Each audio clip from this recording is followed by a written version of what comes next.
Military takeovers of governments have been commonplace in West Africa for decades.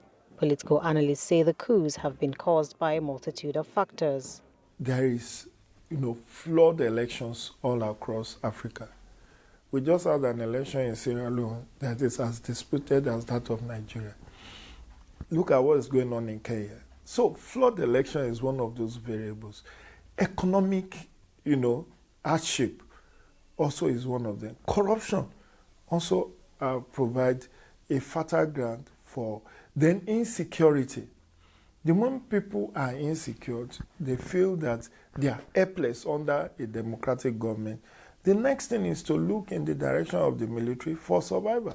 4 countries in the 15-member regional bloc, the Economic Community of West African States, are being ruled by the military. The governments of Mali, Burkina Faso, Guinea and Niger have been overthrown by the military, with an attempted coup in Guinea-Bissau reported last year. The military blames the democratically elected governments for the problems in the country, including the prevalence of armed groups linked to Al-Qaeda and ISIS.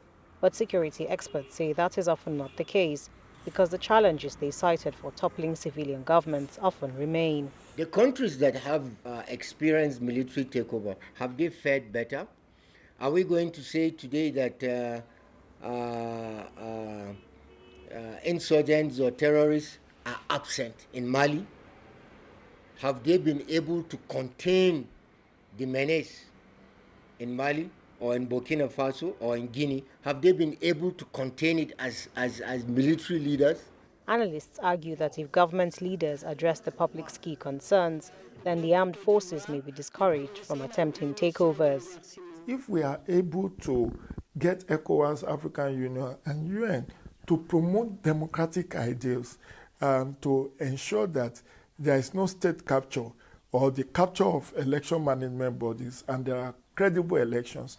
And of course, we cannot also rule out the factor of international or external interference in the affairs of African countries. Once those are not there, there will be no basis for you to have military coup.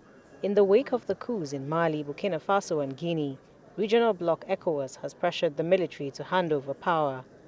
In the case of Niger, ECOWAS had threatened to send troops if constitutional order was not restored within a week, and also imposed economic sanctions. But despite the expiry of the ultimatum, the Niger military junta has remained defiant. They have also got support from Burkina Faso, Guinea and Mali. ECOWAS leaders are expected to meet later this week in Abuja to decide if the bloc will intervene militarily in Niger as earlier announced. Ajak Mangut, CGTN, Abuja.